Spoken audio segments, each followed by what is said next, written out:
आपने सुना है कई बच्चे कहते हैं कि सर 1947 भारत जो है सोवरन नहीं बन पाया था, भारत जो है डोमिनियन था।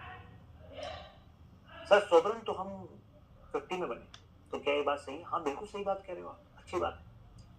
लेकिन व्हाट्सएप यूनिवर्सिटी पे जो फॉरवर्ड्स आते हैं कि नेहरू की एक चाल थी जो दुनिया को नहीं पता कि 47 का आजादी तो हुई थी, लेकिन उस कानून में नेहरू ने एक अंदर ही अंदर एक कोई ऐसा प्रस्ताव पर समझौता कर लिया था जिससे आज भी हम ब्रिटिशर्स के कंट्रोल में, ब्रिटिश डोमिनियन का पार्ट हम हैं। अब वो व्हाट्सएप यूनिवर्सिटी वाले जो फॉरवर्ड करते हैं ना, उसमें वही फॉरवर्ड करते हैं कि देखो इंडिया इंडिपेंडेंस एक्ट 1947 के बाद इंडिया अभी कॉन्स्टिट्यूशन असेंबली नहीं, कॉन्स्टिट्यूशन असेंबली ने कॉन्स्टिट्यूशन फाइनलाइज किया, तब तक देखो इंडिया को क्या कहा जा रहा है, dominion of India.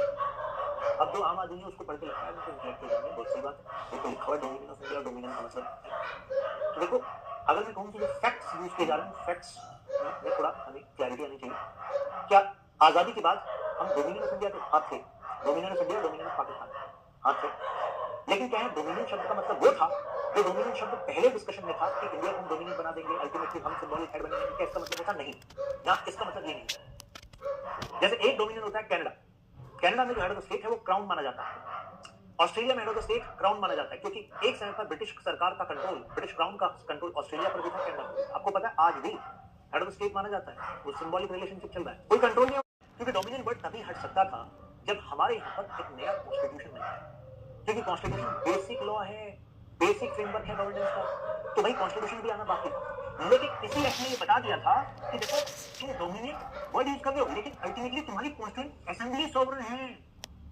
Constituent assembly sovereign, sovereign मतलब सुप्रीम। तुम्हारी कॉन्स्टिट्यूंट असेंबली बनी है कैबिनेट मिशन प्लान के बेसिस पर, कैबिनेट मिशन प्लान जो मेकिंग ऑफ इंडियन कॉन्स्टिट्यूशन वाली चैप्टर पढ़ोगे, लेकिन ये तुम्हारी सोवरेन है, सुप्रीम है।